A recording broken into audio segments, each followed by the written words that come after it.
ഒരാളുടെ വസ്ത്രം എന്ന് പറഞ്ഞാൽ എനിക്ക് തോന്നുന്നു അയാളുടെ ജീവിതത്തിൽ ഏറ്റവും അൺഇമ്പോർട്ടൻ്റ് ആയിട്ടുള്ള കാര്യമായിരിക്കണം എന്ന് ഞാൻ പറയും. ഒരാൾ ഞാൻ എന്തിടണം എന്നുള്ളതായിരിക്കരുത് നമ്മുടെ തലയിലെ ഏറ്റവും വലിയ വെയിറ്റ് ഉള്ള സാധനം.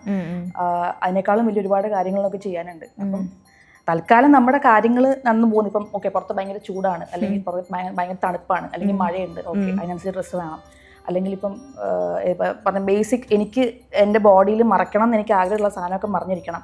എനിക്കിഷ്ടമുള്ള കളർ വേണം, എനിക്കിഷ്ടമുള്ള ഫിറ്റ് ആയിരിക്കണം. ഇത് എൻ്റെ സൗകര്യവും എനിക്ക് എന്നെ നോക്കുമ്പോൾ എനിക്ക് തോന്നുന്ന സൗന്ദര്യവും അനുസരിച്ച് ഞാൻ തീരുമാനിക്കേണ്ട കാര്യമാണ്. അതിൻ്റെ പ്രാധാന്യം നമ്മുടെ ജനറലിയുള്ള ലൈഫിൽ വളരെ കുറവായിരിക്കണം എന്ന് ഞാൻ പറയുന്നത്. പക്ഷേ ഈ നമ്മൾ എന്തിനാണെന്ന് ആലോചിച്ച് ബാക്കിയുള്ളവരുടെയും കൂടെ തല കൊഴിക്കുന്ന ഒരു അവസ്ഥയിലാണ് നമ്മളിപ്പോൾ നിൽക്കുന്നത്. അപ്പം എപ്പോഴാണ് അവരുടെ ബ്രെയിനെ അവരുടെ അടുത്ത് മാറ്റിയിട്ട് കുറച്ചുകൂടി ഉപയോഗപ്രദമായ സ്ഥലത്തേക്ക് എടുത്ത് വയ്ക്കുന്നത്, അപ്പം എനിക്ക് തോന്നുന്നത് അവർക്ക് സമാധാനം ഉണ്ടാവും, നമുക്ക് സമാധാനം ഉണ്ടാവും.